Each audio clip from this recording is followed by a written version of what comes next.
Is yours on? I think it's two at once. Okay.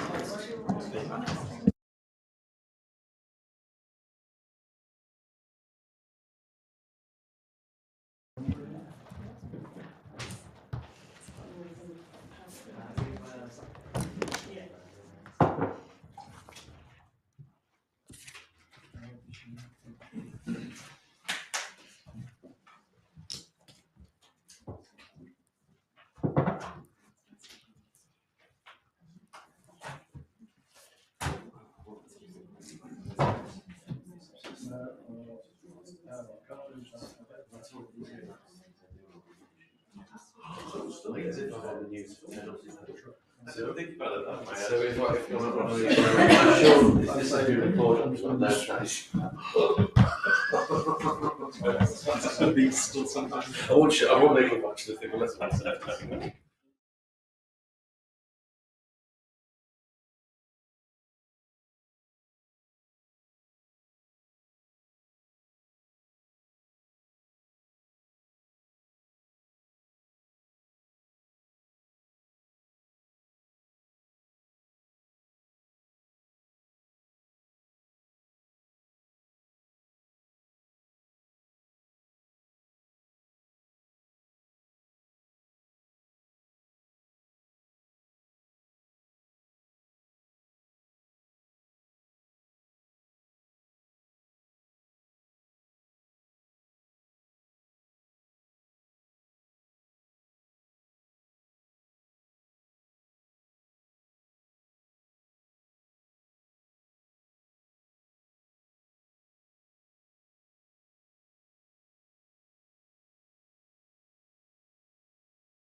Make sure that the microphones our voices are also audible through the microphones. I may well have been inadvertently switching people off when I've been fiddling with my buttons, so apologies for that. Hopefully it hasn't. Is there any particular issues that it's caused in the room? No, I believe it's the YouTube that will say. Right, okay. So what we'll do is I'll leave my microphone on all of the time, and we've established that we can have one other microphone on at any one time. So that'll probably it'll help narrow down any confusion. So we'll get the hang of it by the end of the session, no doubt. So just before we begin, just check. I think we've got everybody that around the table that we were expecting. First of all, has the council had any thoughts on the new marketing information that the appellant has proposed to submit to? Yes, we've reviewed that information, ma'am, and we're not in a position to contest it. Okay, so you're happy for it to be accepted Yes, to the thank you, to the yes. to the hearing? I've got to say inquiry. I've been in an inquiry recently, so I think it's the formality of the surroundings and the grand chair that have. Okay, so I'll accept that as evidence. Yeah.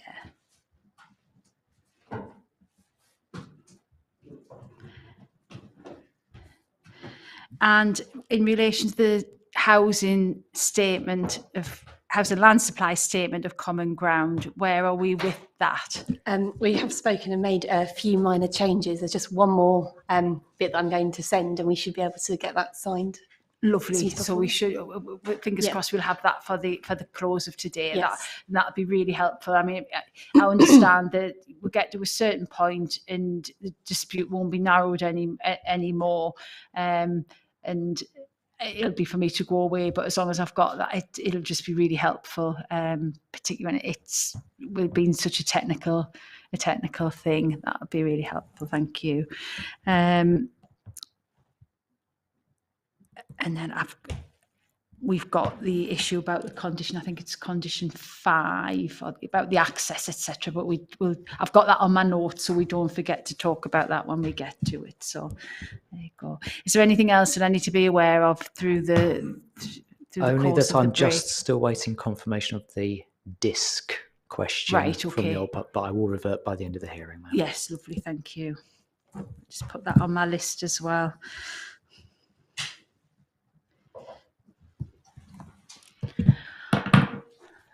Okay, so just now, if we move on to item 6, which is just in terms of local housing needs. So that's, I'm thinking about in terms of type mix and affordability considerations. So they're all the things that would be in the potentially that you might want to draw upon when answering the questions that I've got. And I would suggest that you might want to turn up reason for refusal number 4, the council's draft reason for refusal number 4. And also we might need policy LP 8, and we might need the framework, paragraph 63 and 65. They are the ones that are referred to.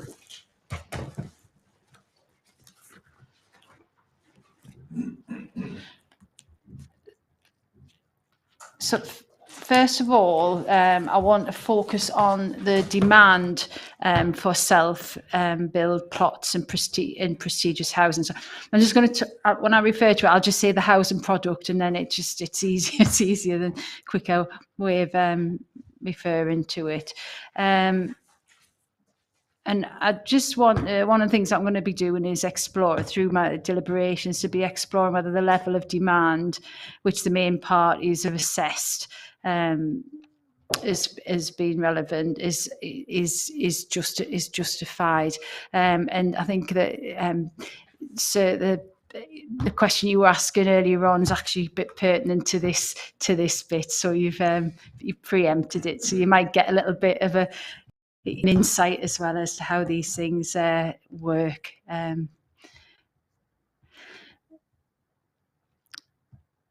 So I know that the appellant has undertaken the marketing campaign, and obviously you've collated that evidence and you've updated it, and that's in relation to demand in respect to this particular site is my understanding.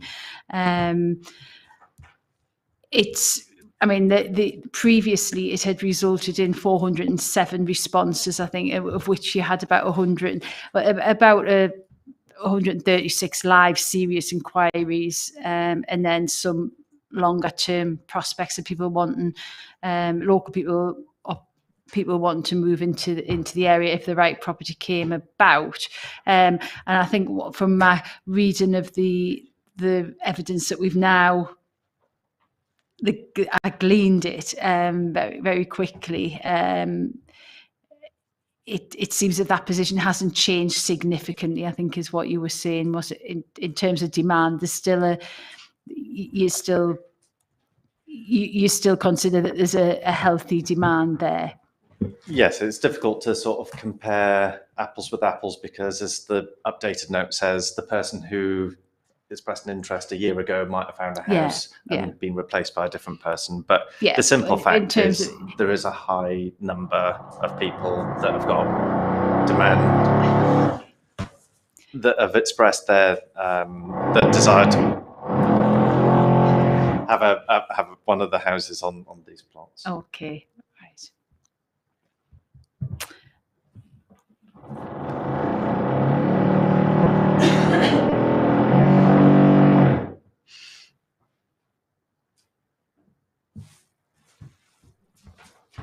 And you've also drawn attention to the much greater demand. You mentioned that earlier on, that in the SHMA, you've referred to the SHMA, drawn my attention to that.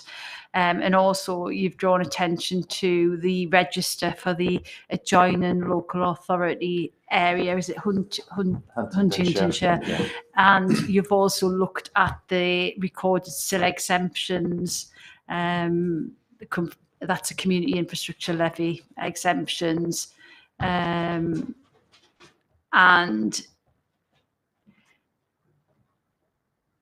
so they're really like the secondary, some sort of secondary data sources that you've looked at, Yeah, well, aren't they, as well, to sort of help you understand what and try to convey to the council what the demand is. The demand is over and above the self-build register. That's my reading of what yeah, we came in, saw the self-build register, thought for an area that's delivering 900 units per annum, that seemed very, very low. I think the council had granted one permission in 3 years, something like that. So we were trying to test this with other evidence. Is that a true reflection?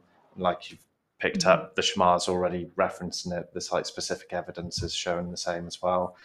The sill issue is a slightly different point.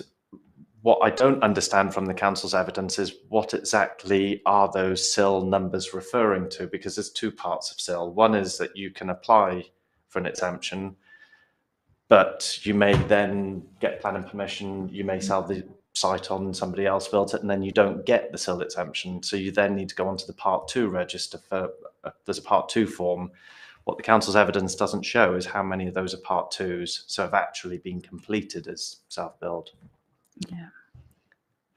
And so are the council able to, are you able to, is there anywhere in your evidence, I don't know whether I haven't spotted something, but is there anything in your evidence that sort of points to, other than the reference to the self-build register, is there anything that sort of gives me an idea as to demand, and also in terms of your past delivery?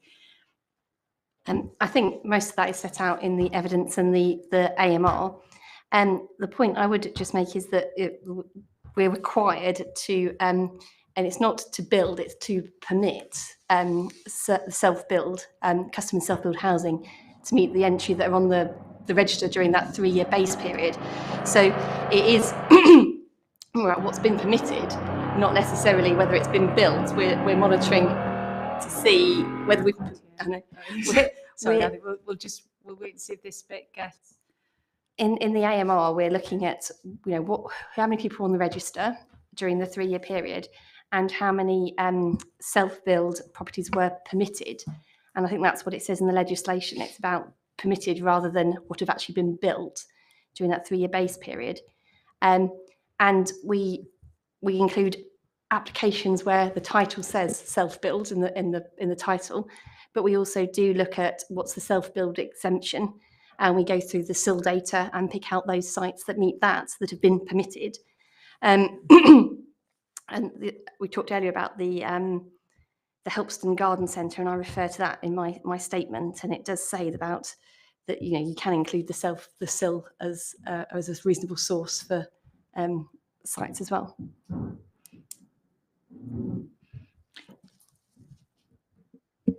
So can you just clarify the point the part two, the point that Mr. Hutchinson? Yeah, what I was reading, I've just see what it says here. It says it requires, so the Custom and Self-Build Act requires local planning authorities to grant permission on sufficient service plots to meet the needs of the self-build register. So you're granting permission for self-build. That's what we're monitoring. That's meeting that requirement of the Self-Build Act, Custom and Self-Build Act. Yeah.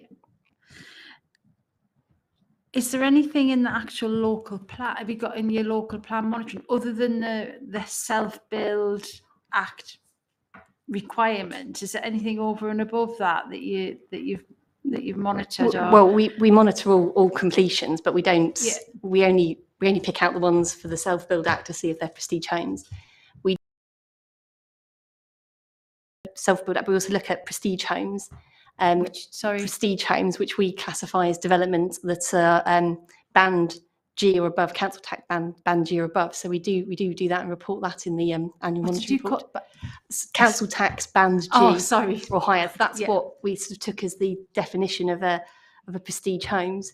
So that's looked at in here as well. With the set your self-build plots through the set your self-build plots through the SIL exemptions and through monitoring of planning applications where the description of development says self-build or prestige. It's self-build, and the prestige is sort of something it's different. That's different to its prestige. Yeah, but would you always assume that a self-build was prestigious? Because you can get I think yes. schemes that are I think less prestigious. Yeah, I do think.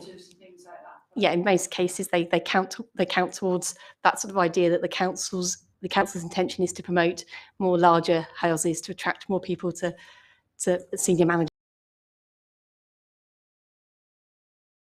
Preparing the local plan. And do you, in terms of the larger, where you're looking at the larger allocations, 500 plus, to have an element of self-build, is that captured in any way? I think because that will only apply to Great Haddon and Norwood and the East of England showgrounds. So Great Haddon, I'm assuming there's perhaps something in the Section 106 agreement about. Or was that done before, wasn't it? That was before, yeah.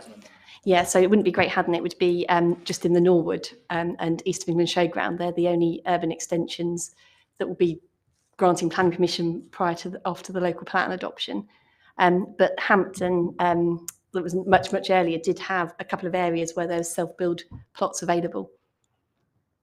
Okay, so at the moment, does the council have a handle on how many self-build prestigious plots have been consented? I wasn't clear as to what it was. It was the point to say somebody could apply for an exemption, but it doesn't necessarily mean that house would be delivered as a self-built house, unless you had the Part 2 data. We don't know whether this is Part 1 or Part 2. If it's Part 1, it's likely to be a much higher figure than the Part 2 because quite a few of these, I understand, do fall away. So it's the extent to which you can rely upon those figures as showing, well, these are coming forward in addition to what's on the register. Okay, so are you saying that the council maybe is relying upon something which is a greater number than what is actually, because things may fall away? Yeah, you might have somebody who's decided they want to do a self-build, then they realise they can't afford to do it, and therefore they sell it on the open market. Yeah. That wouldn't get a Part 2 exemption. So that's why you might have a high figure for those who apply it first, but then a lower figure because what was actually delivered in the end. So do you measure on what Part 1 or Part 2 or both? What I'd like to try and explain again, what we're measuring in the AMR is the requirements of the Self and Custom Build Act. So we're looking at how many people are on the register and how many planning permissions have been granted. So we're not, in that part of it, we're not monitoring the number of completions, we're just monitoring the number of permissions at that point. And that's what we need.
was just going, I mean, it's drifting back a little bit back to LP8, but LP8 contains a requirement consistent with national policy for, or says it will support proposals where they, the range of housing to meet current needs, including for self-build. So there is a policy in the plan. It doesn't have a specific figure, but the policy of the plan is to meet the need for self-build.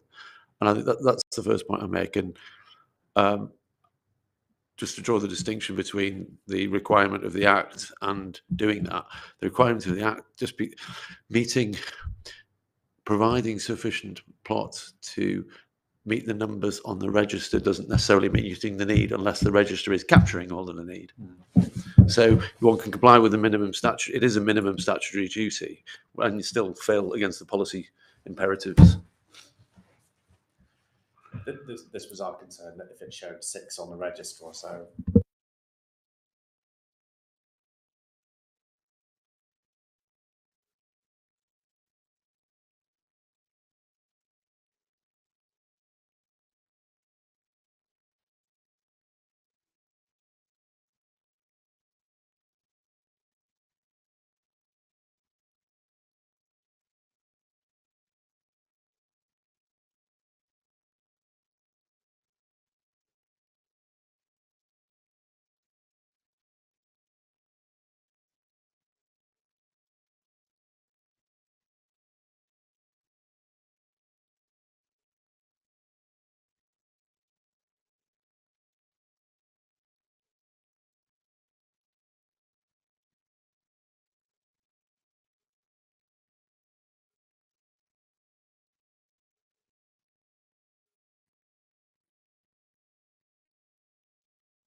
Yeah, I think there are quite a few sites that we identified. So in policy LP9, I think it lists sort of the general housing policies, but there were sites within that we thought some were suitable to be self-build plots.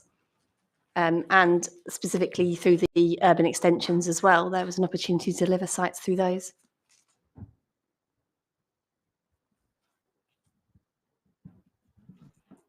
So that is a way of putting point. This is where the evidence. Well, I think it's so it's saying what policies. Let me just scroll down whether that was in the previous plan, but I think some of the 1 or 2 sites. I think there was one.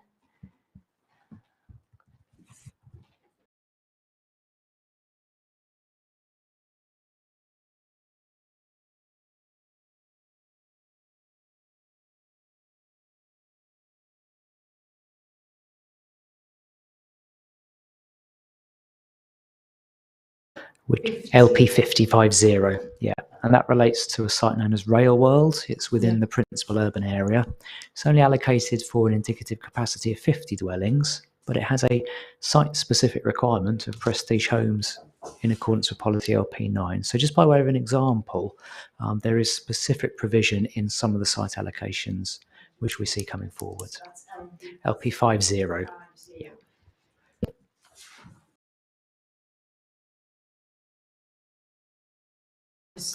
I don't think you have. It's referred to in my appeal statement, but I didn't append it. Is that something that you're aware of that policy? I think we are aware, but it still comes back to this broader point of it may be one thing to make provision on urban extensions, but we know that we're dealing with executives and senior professionals who are choosing that they don't want to live on an urban extension. So it's a matter of choice. So it's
Single site's got to deliver that. Most of those policies, however, also say you've got to look at the context of the site, the location of the site, and what the objective of those policies is to overall, over the plan period, deliver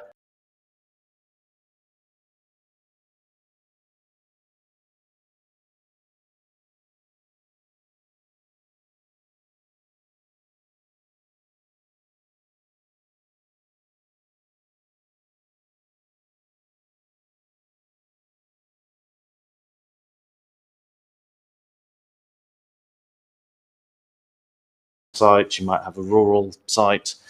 Together is how you view the picture there to see whether you're achieving the policy. It's not, do we have 1, 2, 3 beds? Prestige house, you know, it's a contradiction in terms. okay. I get the view there. That's just in terms of the. I think that's exactly. I think that's or- exactly right. And if we look at the specifics of Wansford, not just this site but this settlement, Yes. we don't have any allocations at Wansford for housing at all. There is no opportunity for a higher density of smaller homes to come forward because land has not been allocated for housing in this settlement during the plan period.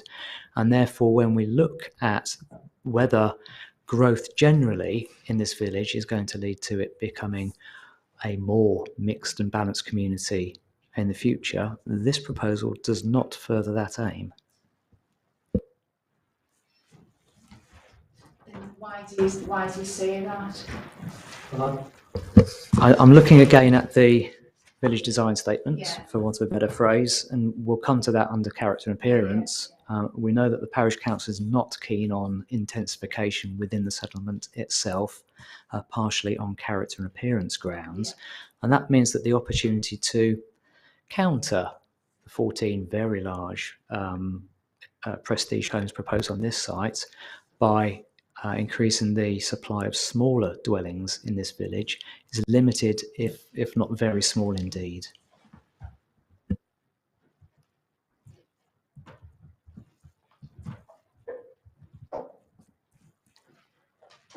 And is there any evidence on either a settlement or a? Then I'll let you come back on a settlement or on the.